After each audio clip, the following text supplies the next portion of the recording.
Hi అండి, welcome to my channel. ముందుగా ఎవరైనా ఫస్ట్ టైం ఈ ఛానల్ చూస్తూ ఇంకా ఛానల్ని సబ్స్క్రైబ్ చేసుకోకుండా చూస్తున్నట్లయితే ప్లీజ్ ఛానల్ని సబ్స్క్రైబ్ చేసుకొని అలాగే వీడియోని చివరి వరకు చూసి వీడియోకి ఒక లైక్ ఇవ్వండి. అలాగే వీడియోకి లైక్ ఇవ్వగానే పక్కనే హైప్ పాయింట్స్ అని వస్తాయి అన్నమాట.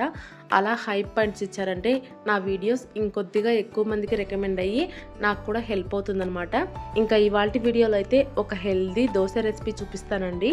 ఈ దోశను పొద్దున్నే బ్రేక్ఫాస్ట్గా తీసుకోవడం వల్ల షుగర్ ఉండే వాళ్ళకి దాన్ని కంట్రోల్లో ఉంచుకోవడానికి చాలా బాగా హెల్ప్ చేస్తుందండి.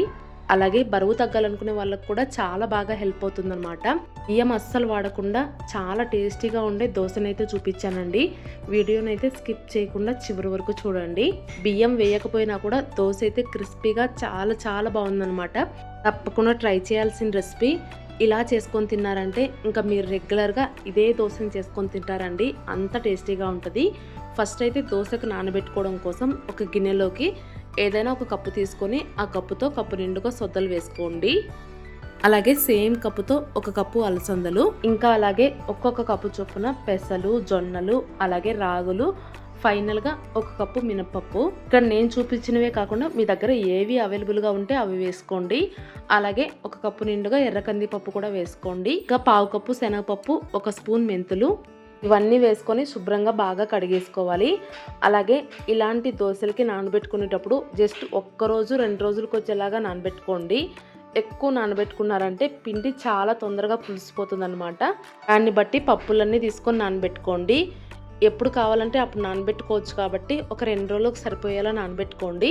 నాకైతే నేను తీసుకున్న క్వాంటిటీతో నాకు 2 రోజులు దోశలు వచ్చినాయండి. సో దాన్ని చూసుకొని వేసుకోండి. ఇప్పుడు ఈ పప్పులన్నింటిని కూడా శుభ్రంగా కడిగేసుకోవాలి. చూస్తున్నారు కదా ఎంత దుమ్ముందో. 2-3 సార్లు కడిగితే నీళ్ళు ఇలా ట్రాన్స్పరెంట్గా వస్తాయి అన్నమాట. అలా ట్రాన్స్పరెంట్గా వచ్చేంత వరకు కడిగేసి మళ్ళీ ఫ్రెష్గా ఉండే నీళ్లు వేసి 7-8 గంటల పాటు నానబెట్టేసుకోండి. మనం తీసుకున్న వాటిల్లో ఎక్కువగా పప్పులు, మిల్లెట్స్ ఉన్నాయి కాబట్టి ఎంత ఎక్కువగా నానితే అంత మంచిదన్నమాట. ఇక్కడ 8 గంటలు నానిన తర్వాత అయితే చూపిస్తున్నాను చూడండి. అన్నీ కూడా చక్కగా నానిపోయినాయి అన్నమాట.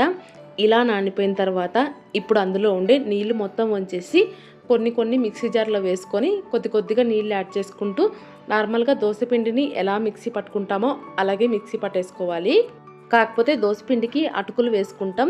ఈ పిండికి అయితే అటుకులు ఏం వేసుకోవాల్సిన అవసరం లేదు. అటుకులు వేసుకోకపోయినా కూడా దోశ అయితే మెత్తగా క్రిస్పీగా వస్తుంది అనమాట. ఇప్పుడు ఇలా కొద్దిగా మిక్సీ జార్లోకి వేసుకొని మెత్తగా మిక్సీ పట్టేసుకోండి. అలా మిక్సీ పట్టుకున్న పిండిని అయితే సపరేట్గా ఒక పెద్ద గిన్నెలోకి తీసేసుకోండి. ఇలా వీడియో క్లిప్లో చూపించిన విధంగా పిండిని అయితే మెత్తగా మిక్సీ పట్టేసుకోవాలి. ఇప్పుడు మూత పెట్టేసి పిండిని 1 గంట పులవనిస్తే చాలండి, చక్కగా పులిసిపోతుంది. ఆ తర్వాత ఎమ్మటే ఫ్రిడ్జ్లో పెట్టేసుకోవాలి. నార్మల్ దోశ పిండిలాగా నైట్ మొత్తం పులవనిచ్చారంటే పిండి మొత్తం పొంగిపోయి మనకు దోశలు సరిగ్గా రావన్నమాట. ఇలాంటి మిల్లెట్స్ లాంటివి వేసుకున్నప్పుడు ఎక్కువగా పులవాల్సిన అవసరం లేదండి. 1 గంట అలా పులవనిచ్చి ఎమ్మటే ఫ్రిడ్జ్లో పెట్టేసుకోండి. లేదంటే మిక్సీ పట్టిన ఎమ్మటే ఫ్రిడ్జ్లో పెట్టుకున్నా సరిపోతుంది. అలా 1 గంట తర్వాత మనం దోశలు వేసుకోవడానికి ఎంత పిండి కావాలంటే అంత పిండిని సపరేట్గా తీసుకొని అందులోకి కొద్దిగా సాల్ట్, లైట్గా నీళ్ళు వేసుకొని బాగా కలిపేసుకోండి. దోశలు కలుపుకునేటప్పుడు ఎప్పుడైనా కూడా పిండి మరీ గట్టిగా ఉండకూడదు, అలాగని లూజ్గా ఉండకూడదు అనమాట. మీడియంగా కలిపేసుకోవాలి. అప్పుడే దోశలు చక్కగా వస్తాయి. ఇలా పిండి మొత్తాన్ని కలిపేసుకున్న తర్వాత స్టవ్ పైన పెనం పెట్టుకొని పెనాన్ని అయితే బాగా వేడెక్కనివ్వండి. ఏ దోశలు వేసుకునేటప్పుడైనా పెనం వేడెక్కేటప్పుడు హై ఫ్లేమ్లో ఉండాలి. మనం దోశ వేసుకునేటప్పుడు మీడియం ఫ్లేమ్లో ఉండాలన్నమాట. అప్పుడే దోశ చక్కగా వస్తుంది. అలాగే దోశ వేసిన తర్వాత కూడా మీడియం ఫ్లేమ్లో కాల్చుకున్నామంటే దోశ అయితే క్రిస్పీగా వస్తుందండి. మీరు హై ఫ్లేమ్లోనే పెట్టుకొని కాల్చుకున్నారంటే దోశ మెత్తగా అలా వస్తుంది అనమాట. సో మీకు ఎలా కావాలంటే అలా కాల్చేసుకోండి. ఇలా ఒక గరిటె పిండిని వేసుకొని రౌండ్గా దోశలాగా వేసుకోండి. ఇప్పుడు దానిపైన నెయ్యి కానీ నూనె కానీ వేసుకొని చక్కగా మీడియం ఫ్లేమ్లో దోశనైతే కాల్చుకోండి.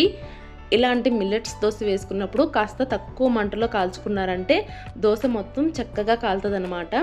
ఇక్కడ నేను వేసుకున్న దోశ కాస్త పెద్దది కాబట్టి పెనాన్ని అయితే ఇలా అటు ఇటు జరుపుకుంటూ చుట్టూ అన్ని వైపులా కాల్చేసుకున్నానండి.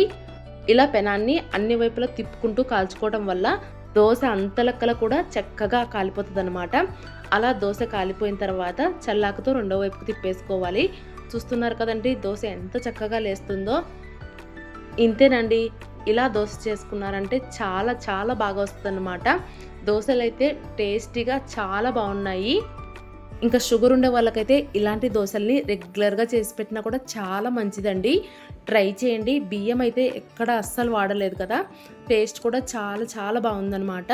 ట్రై చేసి మీ వాల్యుబుల్ ఫీడ్బ్యాక్ని కామెంట్ సెక్షన్లో తెలియజేయండి. అలాగే ఈ వీడియో మీకు నచ్చినట్లయితే లైక్ చేయండి, షేర్ చేయండి. కొత్తగా చూస్తున్న వాళ్ళు సబ్స్క్రైబ్ చేసుకొని సపోర్ట్ చేయండి. Thank you.